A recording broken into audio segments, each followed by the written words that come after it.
Кандайсыздар, барыңыздар. Бүгін біз амигуруми шакичеси деген эмне экенин өтөбүз. Жана бизге жип жана илмек керек болот.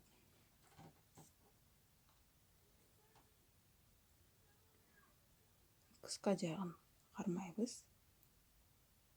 Бир оройбуз, X кармайбыз жана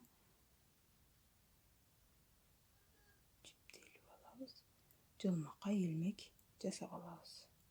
Мына бул биздин жылмакай илмегибиз.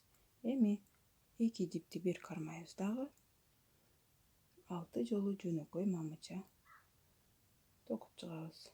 Ушул шакекчени айландырып 2 3 4 5 6 мынакей бизде мындай пайда болду.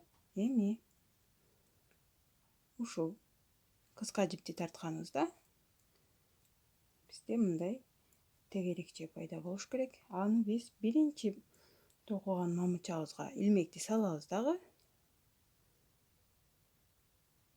Мындай кылып байланыштыруучу мамыча кылабыз. Мына биз 6 жөнөкөй мамычадан турган амигуруми шакекчесин токудук. Кийинки сабактан жолугушканча.